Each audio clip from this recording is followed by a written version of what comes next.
मान लो कांशीराम ग्रेजुएशन कर गए, बड़े ऑफिसर भी बन गए, लेकिन उनका भाई तो मैट्रिक नहीं कर पाया।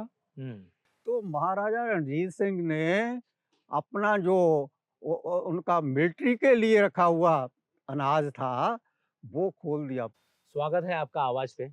हम देखते हैं कि जितने संगठन मानवता के लिए काम करते हैं या फिर अपने अपने डायस पर वो जो लोगों के अलग अलग विषय होते हैं, मानव अधिकार के या फिर समानता के या सामाजिक लड़ाई के, इसी फहरिस्त में बामसेफ भी काम करती है जो विगत कई दशकों से काम कर रही है। हमारे साथ आज तेजेंद्र झल्ली साहब हैं जो पूर्व संस्थापक अध्यक्ष है बामसेफ के और एक पैगाम संगठन है उससे भी जुड़े। सर, आपका स्वागत है।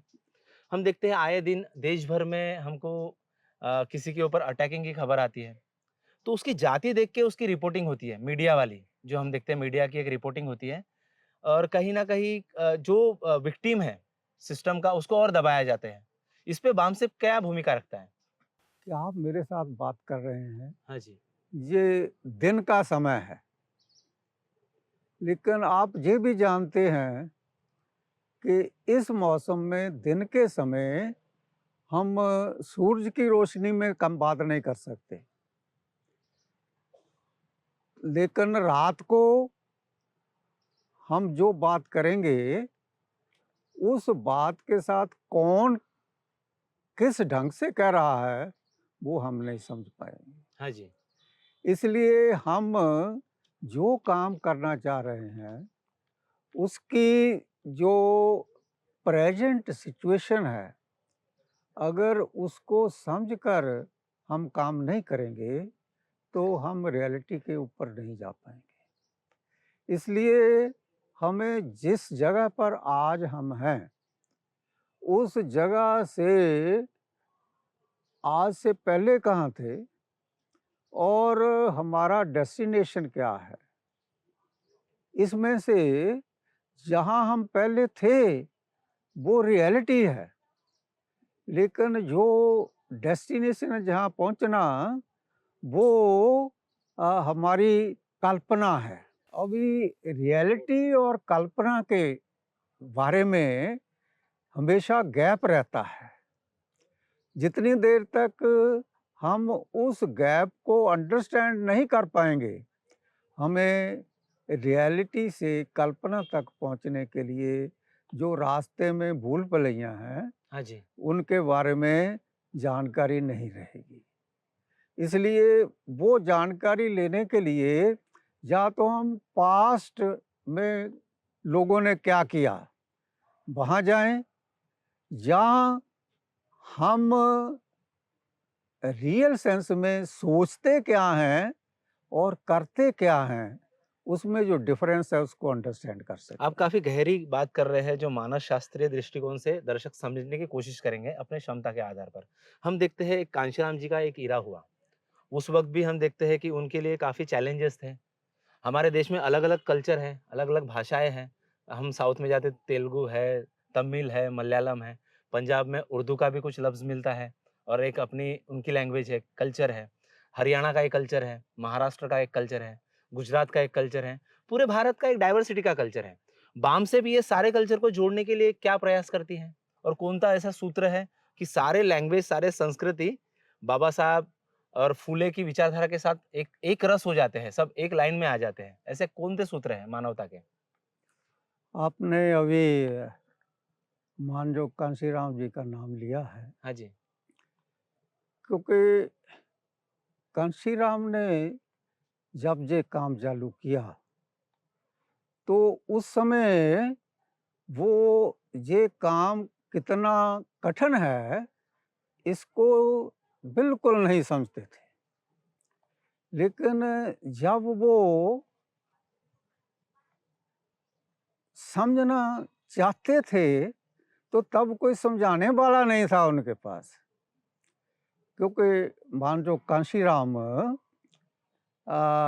ग्रेजुएशन करने के बाद वो पूना में एक वैज्ञानिक बने सब डिविजनल क्लर्क क्लर्क के रूप पर गए। और पंजाब से ही उन्होंने अपनी बैचलर ऑफ साइंस कंप्लीट की हाँ, 1956 में। 1956 में बीएससी करने के बाद यानी ये जो वैज्ञानिक एंगल है, ये मुझे लगता है कि जो गैंजेटिक प्लेट है, गुजरात, पंजाब, हरियाणा, उत्तर प्रदेश और बिहार की, यहाँ पर एक वैज्ञानिक आके पॉलिटिकल पार्टी को रिफॉर्म करता है। ऐसा एग्ज़ाम्पल और नहीं मिलता है। नहीं, नहीं ऐसा नहीं है, हाँ जी।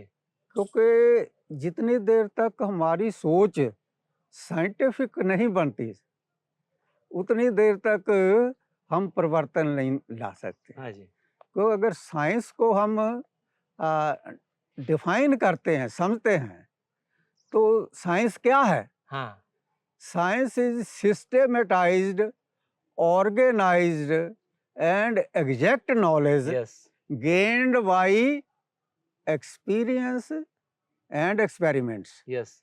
That is called नहीं science. झल्ली साहब, मैं आपसे ये सुनने की कोशिश कर रहा हूँ कि हम देखते हैं बाबा साहब के साथ बारेट लॉ लग जाता है, एल्फिंस्टन का ज़िक्र आ जाता है, उन्होंने बाहर जाके कौन सी डिग्रियाँ की वो आ जाता है।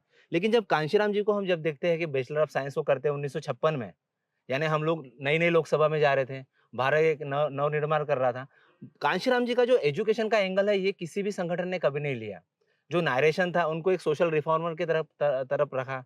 जब वो पूना के साइंटिस्ट लैब में काम कर रहे थे, तो उनको एज़ अ वैज्ञानिक किसी भी संगठन ने, जैसा बाबा साहब को एक एजुकेशनल चैंपियनिस्ट हम रखते हैं, फुले साहब को हम लोग एक सामाजिक परिवर्तन की रखते हैं। कहीं न कहीं आपको लगता है कि उनका जो टोटल एक्टिविज़्म है एजुकेशन के प्रति, उनको न्याय नहीं मिल पाया? और आने वाली पीढ़ी तक वो रियल कांशीराम जो है, जो वैज्ञानिकता की बात कर रहे हैं, जो इलेक्टोरल रिफॉर्म की बात कर रहे हैं, क्योंकि देश में जहाँ तक मेरी जानकारी है, पहले ऐसे शख्स थे जो इलेक्टोरल रिफॉर्म की भी बात कर रहे थे, कांशीराम जी। तो बस एससी, एसटी, ओबीसी, जातीयता, ये जो उनका काम है, यही लोगों को ये ज़हन में रहा, पर उनका जो एक साइंटिफिक टेम्परामेंट की बात थी, इसमें कहीं न कहीं भूल हुई। उनके पूरे व्यक्तित्व को न्याय देने में, ऐसा लगता है आपको? नहीं, ऐसा है, क्योंकि रियल सेंस में मान जो कांशीराम की मूवमेंट में को समझने में हम मतलब राइट पाथ नहीं अडॉप्ट कर पाए। क्योंकि जो मान जो कांशीराम ने किया, क्योंकि उसके पीछे कौन था, हाँ जी। इसके बारे में ये फील्ड में कोई जानकारी नहीं है। क्योंकि जब जब मैं आपको उसके साथ जोड़ता हूँ, तो उस समय जब कांशीराम के जो माता-पिता हैं, जो भाई-बहन हैं, को जब उनके एरिया में देखता हूँ, क्योंकि मान लो कांशीराम ग्रेजुएशन कर गए, बड़े अफ़सर भी बन गए, लेकिन उनका भाई तो मैट्रिक नहीं कर पाया, हुँ। वो तो छठी क्लास तक नहीं जा पाया, बाबा साहब के साथ भी सेम वैसा ही कुछ घटित होता है। ठीक है ना? हाँ जी। तो फिर जब कांशीराम के परिवार की बात हम देखते हैं, तो कांशीराम ने सोसाइटी के लिए किया। उन्होंने चेंज लाने के लिए अपना घर-बार पहले छोड़ा। घर-बार छोड़ने के बाद जब कांशीराम जी को मालूम हुआ कि देश में हालत क्या है, क्योंकि वो पंजाब में जब रहते थे, वो हालात उस किस्म के नहीं थे। जब वो पूना में आए, तो हालात बिल्कुल डिफरेंट थे। हाँ जी। तो देश के 2 हिस्सों में, एक पूना जो पेशवा की कैपिटल है, और एक पंजाब जो महाराजा रणजीत सिंह की हाँ जी। राज की कैपिटल है। उसको जब देखते हैं, 2 एंटायरली सेपरेट सिचुएशंस हमारे सामने हैं। 2 अलग-अलग डायनेस्टी हमको दिखते हैं। मतलब इंसानियत सेपरेट दिखती है, हाँ। एक जैसी नहीं है। हाँ जी। तो इसको समझे के बगैर कांशीराम ने कैसे अपना रोल निभाया, ये हम समझ नहीं सकते। उसके लिए रिसर्च और काफ़ी रीथिंकिंग करने की ज़रूरत है, ऐसा आप कुछ बोल रहे हैं? मैं रीथिंकिंग तो एक साइड की बात है, क्योंकि कांशीराम के साथ जहाँ मान लो कांशीराम जी जाना चाह रहे थे, जब मेरी उनके साथ बातचीत हुई। तो उस समय कांशीराम जी को भी जे कुछ ऐसी एक्सपेक्टेशन हुई कि शायद रास्ता कहीं और है और मंजिल जो है वो और है। जो ये रास्ता है, ये मंजिल तक जाने के लिए इसके आगे एक बहुत बड़ी खाई है। आप जो पैगाम देने की कोशिश कर रहे हैं, हम दर्शकों से एक मैसेज भी देंगे कि वो पैगाम आप समझने की भी कोशिश करें। आप कुछ पंजाब की तहज़ीब और जो सभ्यता थी उसके बारे में बोल रहे थे और पूना का जो एक कल्चर है, पेशवा का कल्चर, इसमें कुछ आप डिफरेंशिएट करने की कोशिश कर रहे थे। क्या बोलना चाह रहे हाँ, थे आप? यही मेजर डिफरेंशिएशन है, क्योंकि जो पूना का कल्चर है, वो पेशवा द्वारा करा गया कल्चर है और जो पंजाब का कल्चर है, जो वो महाराजा रणजीत सिंह द्वारा करा गया, तैयार किया गया कल्चर है। ओके, तो जिसमें यानी संतों, महापुरुषों की भी पूरी लाइन आ जाती है। हर किस्म की, क्योंकि महाराजा रणजीत सिंह कोई राज घराने का व्यक्ति नहीं था। ये भी हमें समझना चाहिए कि महाराजा रणजीत सिंह एक ऑर्डिनरी व्यक्ति था। ऑर्डिनरी परिवार से परिवार में पैदा हुआ और ऑर्डिनरी परिवार में पैदा होकर उसने ऐसा राज कायम किया, आज तक दुनिया में महाराजा रणजीत सिंह के राज जैसा कोई राज हाँ नहीं जी, हुआ। जो कश्मीर में भी हमको सिम्पटम्स मिलता है, पूरा नॉर्थ भारत में मिलता है। क्योंकि जब देश में भयानक मतलब हालात पैदा हो गए, खाने को कुछ नहीं है लोगों के पास, तो महाराजा रणजीत सिंह ने अपना जो उनका उसका सरकारी वो भंडार था, वो खोल दिया। यानी आज जो वर्तमान में वर्ण व्यवस्था हम जो देखते हैं, हाँ, जो चतुर्ण वर्ण व्यवस्था है, क्या उस वक़्त नहीं थी? ऐसा उस बोलना चाह रहे हैं? मैंने उस वक़्त वर्ण व्यवस्था थी। हाँ जी, महाराजा रणजीत सिंह के टाइम में भी वर्ण व्यवस्था थी, लेकिन उस वर्ण व्यवस्था को तोड़ने के लिए महाराजा रणजीत सिंह ने क्या किया, वो ज़्यादा ज़रूरी है वो लोगों को नहीं मालूम। और युवाओं को भी नहीं मालूम। बिल्कुल नहीं मालूम, क्योंकि महाराज अ, जब पूरी भयानक हालात पैदा हो गए, जब खाने के लिए देश में कुछ नहीं है, तो महाराजा रणजीत सिंह ने अपना जो उनका मिलिट्री के लिए रखा हुआ अनाज था, वो खोल दिया जो भंडार। सनद थी उनकी। वो भंडार खोल दिया। जिसके पास जो है, जितना चाहिए वो उठाकर ले जाए, कोई पैसा नहीं, खाओ। और आप अपने चबूतरे में बैठकर देख रहे हैं कि लोग कैसे अनाज लेकर जा रहे हैं। तो उस समय एक बुजुर्ग मेरे जैसी उम्र का, वो भी लेने आया उधर से खड़ा। उसने पंड बांध ली अनाज की, उठा सकता था सिर्फ 10 किलो, लेकिन अब जो पंड हो गई भाई 20 किलो की, अब उससे उठा नहीं हो रही। हाँ जी, खजाने से वो लेता लिया स्टोर से, लेकिन पंड पंड उठा नहीं हो जा रही उससे।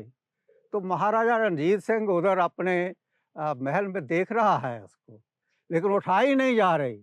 महाराजा रणजीत सिंह अपने उस स्टेज से आया, अपने चबूतरे से निकला और जो कपड़े उतार कर एक चादर लगे ले उस पे, कहता है बापू जी ये उठाई नहीं जा रही।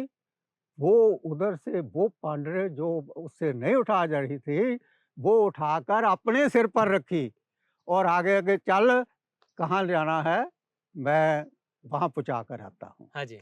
ये महाराजा रणजीत हम सिंह आपको की वर्तमान में खासियत लेके थी। आते हैं झल्ली साहब। हम देखते हैं कि आपने महाराजा रणजीत सिंह का ज़िक्र किया। हम देखते हैं कि महात्मा फुले हैं, डॉक्टर अंबेडकर है, कांशीराम जी हैं।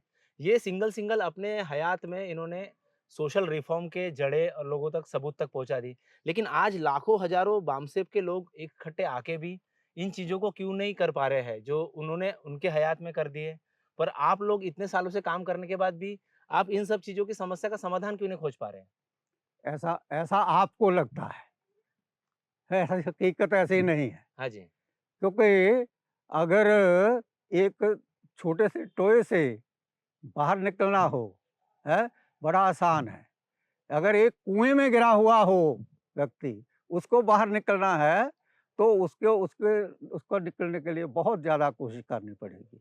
उसको बाहर वाले लोगों की असिस्टेंस चाहिए, लेकिन ऑर्डिनरी तालाब में आदमी गिरा हुआ है, तो वो उधर से अपने खाडे से निकलकर तैर कर कहीं उधर जा सकता है। लेकिन अगर कुएँ में गिरा हुआ व्यक्ति है, हाँ जी। तो उसको जितनी देर तक कुएँ के बाहर खड़े लोगों की मदद नहीं मिलती, उनको वो रियलाइज़ नहीं करा देता, उतनी देर तक वो कुएँ से नहीं निकल सकता। इसलिए आज सिचुएशन इस किस्म की बनी हुई है कि हम जो कुएँ में गिरा हुआ व्यक्ति है, वो कहता है मेरे को निकालो, लेकिन ऊपर जो लोग हैं वो उसकी आवाज़ जो है, क्योंकि कुएँ से जो आवाज़ आती है, वो आपस में उसकी जो दीवारें हैं उनके साथ लगाती रहती है। हाँ जी। जो वो कहना चाहता है वो ऊपर नहीं समझ लगती, उसमें डिफ़रेंस आ जाता है। उसकी इको सिस्टम की वजह से जो वो कह रहा है, वो उस फ़ॉर्म में वो आवाज़ यहाँ नहीं जाती थी। इसलिए ये जो गैप है, जो हम ऑर्डिनरीली देख रहे हैं कि वामसप के माध्यम से जो कुछ किया जा रहा क्या है। मैसेज देंगे कम शब्दों में जो दर्शक आपको देख रहे हैं, जो युवा आपको देख रहे हैं, जो छोटे-छोटे कस्बे से, कबीले से, अपने-अपने गाँव से आपको सुन रहे हैं? क्योंकि नकारात्मकता हमको लगता है कि काफ़ी बढ़ गई है और मानवता के लिए लोग तलाश रहे कि कहीं न कहीं उनको अमृत मिल जाए और उनकी प्यास बुझ जाए। ऐसा क्या पैगाम देंगे आप दर्शकों को अंत में कम शब्दों में? इसके लिए मेरी ओर से हमारे वर्करों के लिए, सोसाइटी के लिए ये मैसेज है कि ये जो व्यवस्था का फॉर्मेशन बनी है, ये एक दिन में नहीं बनी।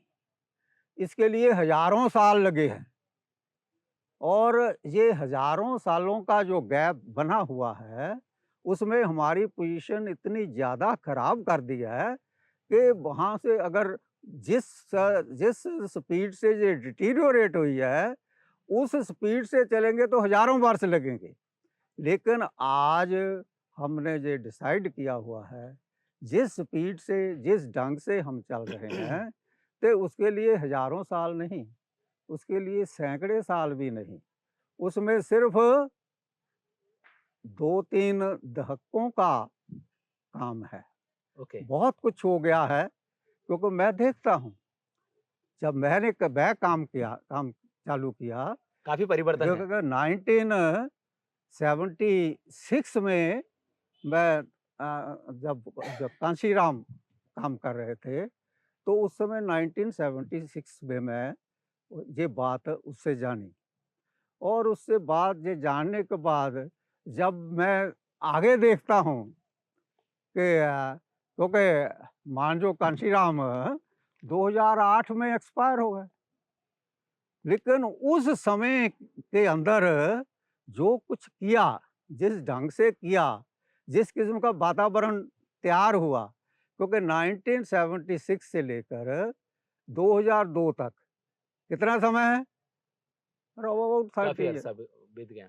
ठीक है ना? हाँ जी। 30 साल में जितना कुछ कांशीराम के माध्यम से तब्दीली आई, मैं ये 19 2000 उसके बाद 2008 में कांशीराम तो एक्सपायर हो गए, क्योंकि उसके बाद क्या ढंग का तरीका अपनाना था।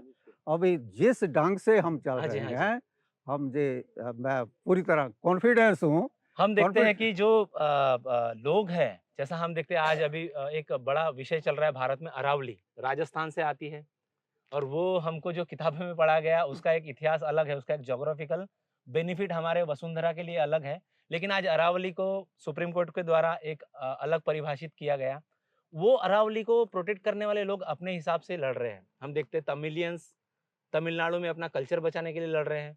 हम आए दिन देखते हैं कि आदिवासी हसदेव के जंगल बचाने के लिए लड़ रहे हैं। ये सारे लोग एक क्लस्टर के माध्यम से एक रूप में कहीं न कहीं किसी संगठन के माध्यम से हमको नज़र नहीं आते हैं।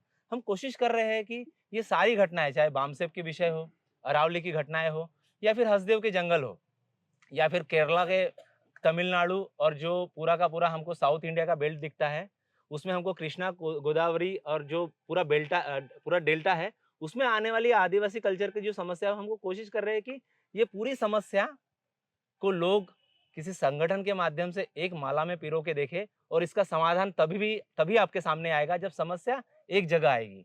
हम कोशिश कर रहे थे झल्ली साहब से उन सारी चीज़ों को इतिहास में झाँकने की, जो मानवता का एक एंगल होता है, जो अमानवता को हमेशा हराता है।